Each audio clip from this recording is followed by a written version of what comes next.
Alright, hello and welcome back to the channel. I was going to do a continuation of the buy series, and I still have a video coming out on the buy series with Scamacca being evaluated next. However, as we just had the recent Coppa game against Inter, I felt it was only right to do a small review of this, give my player ratings, and do a brief discussion and kind of see where we lie at this point. So I will start just with kind of going over the general players, how they played, and then give them the rating. I'll give Pioli a rating as well, and then we'll talk about what we could be doing better, what went wrong, and where we need to go from here. Okay, so we'll start with Mignon. I don't really think that he could have done much, to be honest. I mean, maybe his position could have been slightly better on some of the goals. However, I don't really believe that he was mainly at fault. So a lot of it was let down from the defense, and just in general, marking was not great today. So Mike Manana, I give him a 5. I can't give him a 6 because he didn't play great, but he also wasn't bad. So a little below average, I give him a 5. Hard to have this many goals conceded after having such a stellar scoreless sheet, but it kind of is what it is. I mean, it wasn't going to last. Calabria, I felt like he wasn't great, but he also wasn't bad. Very similar. I guess he'd be somewhere between a 5 and a 5.5. Kind of an unremarkable performance. Next, I'll go with Kalulu. I typically like to do the side backs first, but we'll go with Kalulu next. Kalulu has been a guy who I have liked from day one. I do like him at center back better than side back. I think that he can handle the responsibility, and he's only going to get better. I feel he's a very smart player, and that usually benefits center backs better. However, it doesn't really mean much to say his center back versus side back performance here. It's just when you have a bad day at center back, it matters more. And he didn't have a good day. His marking was a little bit off. He was stepping up too much. And when you're playing against tricky customers like both Lautaro and Joaquin Correa, it's a little bit different. And this is something that Tomori struggled with last year as well. When he was playing against the more physical counterparts like Lukaku, he did quite well, right? But when he was going against the more tricky counterparts such as Lautaro Martinez, or I believe even against Raspadori last season, he was made to look like a fool sometimes. And he's growing, and you can see he's already better this year than he was last year, and he was still great last year. However, Kalulu had a little bit of that today as well. You just saw him get turned around a couple of times. Correa, in particular, was able to get some really nice space on him that he should not have been able to get.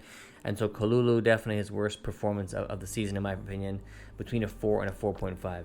Moving on to Tomori, I would mirror that exact sentiment. This was definitely his worst performance in a Milan jersey. His marking just was not where it should be.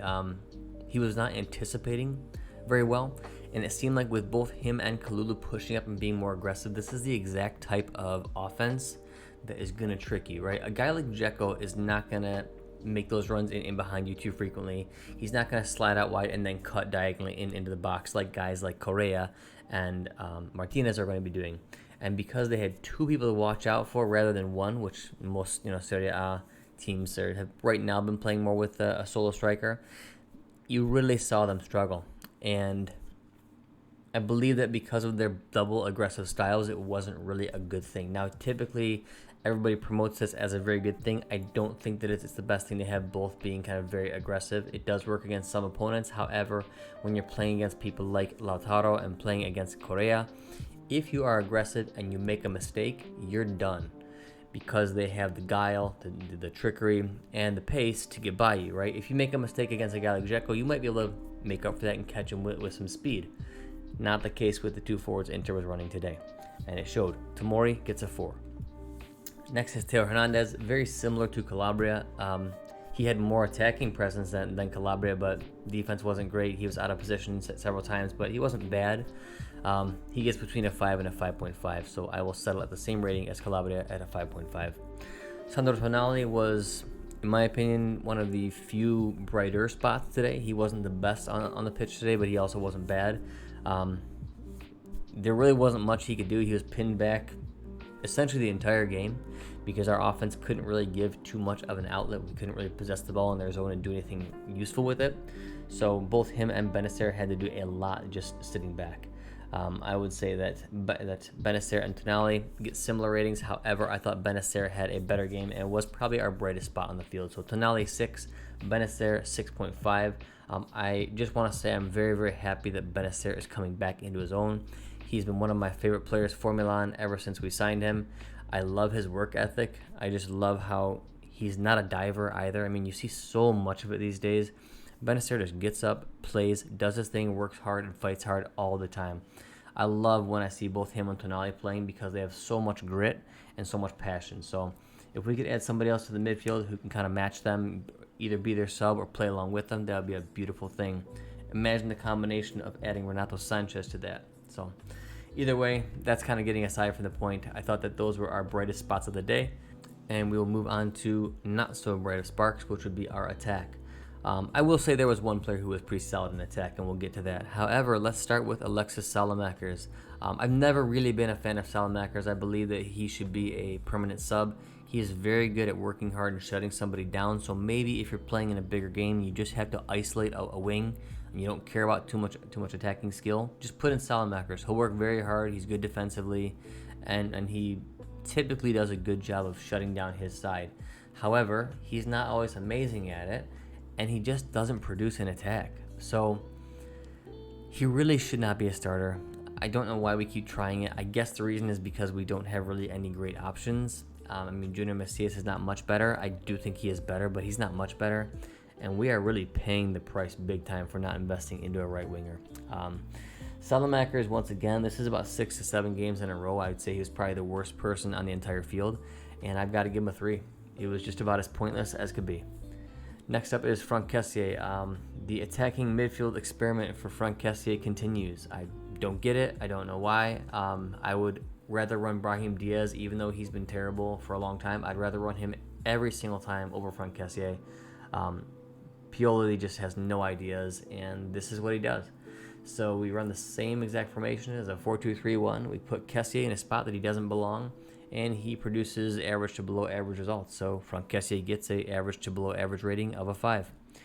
Next up is the other bright spot on the team, the only bright attacking spot, which was Rafael Leao. Now, Leao is a bright spot, yes, because he can beat his man, he can create some chances. However, his end product is really not good. He was on fire earlier in the season, and this is exactly what happened last season. He was great throughout the early part, and then when it really mattered, he was nowhere to be found. Now, he is playing better now than he played last season, so he's finding a little more form late in the season. However, he still really doesn't have any proper goal-scoring form. I mean, he got one the other day. However, it was quite a lucky goal. It hit off his shin. It was a great cross from Kalulu in our previous game, but it wasn't a great goal. However, I will say I'm just glad he was in the right spot finally, but he really is not somebody who is the finished product, and that's okay. I mean, I wish we had a better team to where he didn't have to be the finished product right now, because we're kind of reliant upon him because we don't have anybody to take the pressure off. I mean, Giroud can't do it on his own without service. Our right wing is awful, and our attacking mid spot is awful. So essentially half, if not more, of your attack is terrible, and you're relying on a young kid to become the finished product. I mean, he's gotten better, and yes, he does need to take some onus on himself, but it's really just too early to put all the pressure on Leao, and management did a terrible job with not giving any proper reinforcements. So Leao, though, he gets a 6. He was one of the kind of 3 brighter spots of the day. Next is Olivier Giroud. It's very hard to evaluate him because while he didn't really do much, he needs service, right? Giroud is not, a 25-year-old. He's not somebody who's going to be running all over the place, creating the play, holding up the play, dishing it off. I mean, he does decently with it, but he needs service. He needs willing runners. He needs players to kind of interchange and to actually work and draw defenders away from him. We get none of that. I mean, Leao does decently, but Salmeckers and Massias are just awful. There's no threat from that side. So when you're a defense and I don't even have to cover the right wing of Milan, what do you have to worry about? You have to worry about just the main striker and making sure you cover Leao so he doesn't do anything spectacular. That's it. So it's very hard to really evaluate Giroud. I'd give him a 5 just because he has been a little worse than he has been usually, but you can't really judge a guy who has absolutely zero service. Next up are the subs. You got Junior Massias, very similar to Salmeckers, probably a little bit better because he does at least propose a goal threat at times. Still, though, I give him about a 4. I really don't think we should sign him. We need to offload a lot of players and make a couple massive signings at some key spots in attack. Next up is going to be Rahim Diaz. He did actually inject some energy, and this is why I think he should be starting. I mean, if you're not going to start him, at least bring him on really, really early, because at least he is an attacking midfielder, and he plays the appropriate role the appropriate way. He is weak. He does fall over, right? But he was creating some more chances today. He was taking men on. He had confidence. When he plays like that, he looks very, very good. But he's definitely not there yet. Still, I would run him over Kessier in the attacking midfield role any day. He gets a 6. He was actually a pretty good sub. I mean, maybe a little less, but he gets a 6. Matteo Gabbia came on a little bit later. There really wasn't much I'd say he did wrong, much he did great. It kind of is what it is for him. So I can't give him a 6 because I don't think he did anything decent, but I'd give him about a 5.5, maybe a 5, but we'll stick with 5.5 for Gabbia. Next is Rade Krunic and Lazetic. I don't really have enough of time to give them a rating, so they'll just kind of be a not rated. And then last, but definitely not least, is Stefano Pioli. I'm going to mirror my sentiments from last year when I started doing reviews around this time of the season. He has zero, and I repeat, zero ideas when adversity hits. When there's injuries, when things are not going well, he has zero ideas. This is exactly how I finished last season. We barely qualified last season. We were very, very close to not even making it into the top 4, and we beat Atalanta on the last day and magically got second. But if we lose that game and things didn't go our way, we get out of the Champions League spots. It was really, really terrible. And I feel like I'm very grateful that Roma has not been playing amazingly, because if they played any better this season, we would actually be at threat of dropping out of the top 4. Now, you guys are probably going to say, you're crazy. How can you even say that? Well, look at how bad Juve has been playing this year. If they played even decently, they would be up where we're at, probably battling with Inter. Roma has played terribly, so we've been the beneficiaries of some bad play. Now Inter seems to have caught their stride, and Milan has all of a sudden fallen off the map in the second half of the season. So I'm a little worried because we can barely put a goal past easy teams. It's really quite bad. And now we finally hit a tough team in the past several games, and we paid the price hard. Our attack is so poor, we can't do anything, and Pioli has zero ideas. He won't even run a 2-striker system. He won't change formation at all. He's so paranoid to leave the 4-2-3-1. And you look at a coach like Inzaghi, who is coaching Inter right now, and he made adjustments, right? He saw that we were probably going to be running Tomori Kalulu, and he knew, okay, who does generally well against this type of lineup? I'm going to put in Joaquin Correa. He did great against Tomori last year, and now I'm going to play him with Lautaro, so we have 2 tricky customers, and it paid dividends. He made a change to his lineup. That wasn't the stock 2 that he's been running. Of course, we have Pioli, who just rams through a 4-2-3-1 without the proper personnel. We have Franck Kessier playing attacking midfield, which he has always looked terrible at attacking midfield, yet he still decides to run it. Why not change formation? Why not roll with a 4-3-3? Why not eliminate wingers and do a 4-3-1-2? Do something. Pack the middle a little more. I mean, I've always wanted the 3-man back line for us with the current team we have, but maybe it wasn't the time. I don't know. I mean, I don't feel like it's that crazy to change our formation. We're not doing anything anyways. I mean, ties, we risk leaving Serie A. And I know this is only a Coppa game, but when we're sitting here holding on to draws, 0-0 draws, and ties, and 1-0s just barely skating by, and we can't create anything, we've got to be worried about the next several games here, because we play tough opponents that are going to come at us. And if we have a similar type of performance and can't get our heads out of our butts, we may risk not even just having no shot at the Scudetto, but there is a small chance we lose top 4. It's not likely because Roma has not been doing well, and I'm very thankful for that, but there still is a chance. So, what do I think we should do? I think we actually should try to switch formations. It's not working right now. This is not producing any results. I know Pioli is scared again. Once again, no ideas, ramming through the same formation. At least if you want to keep the 4-man backline, that's fine. Change the midfield, change the attack. Please stop running a 4-2-3-1 when we have a terrible right wing and a terrible attacking mid. What does common sense tell you to do when you have bad spots or bad positions there? Don't play those positions or don't highlight them. Why would you play a formation with an attacking midfielder, which is such a crucial role in a 4-2-3-1? I mean, it's probably the most, if not one of the top 2 or 3 most important positions on the field, as you're isolated in the middle. Yet we have terrible options for it, and it's what we choose to run. It makes no sense. Seriously, think about it. The only reason is because the team is familiar with it. That's it. It's not a good idea, and the only reason is because we're familiar. That's pretty bad. So I would definitely switch up formations. I would probably consider running a 2-striker formation. You can even pull Leao in a little bit. Maybe see him kind of work with Giroud, so Giroud has an actual partner who can draw people away from him, right? It's possible that we could consider doing something like that. I mean, there are definitely options we can do.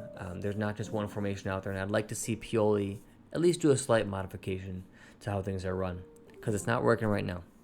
So, long story short, I want Pioli to make some small changes at least to show me that he understands that there have to be some tactical changes going forward, or else we're probably going to expect the same type of results and struggle against teams we shouldn't.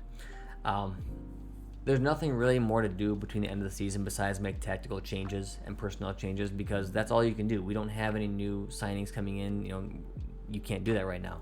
However, looking forward, we really need to know, are we sticking with Pioli? If we are, he's just going to run the same formation through and through because he's obsessed with the 4-2-3-1. So that means we have to get him a proper attacking mid, a proper striker, and a proper right wing. Without all three of those being adequately replaced, we are screwed. It's a topic that I really like to discuss, and so I'll probably make a longer video on that once transfer market hits, and I'll kind of say who I think we should be looking at, what we could do. I'll highlight some of that in my buy series as well, but for now, just very bummed and a little down about how we played. Yes, the goal by Benacer should have been counted, and that was very wrong to be counted off. So we were screwed there, and that may have changed the entire trajectory of the game because it was only 2-0 at that time, and bringing it back to 2-1 is huge.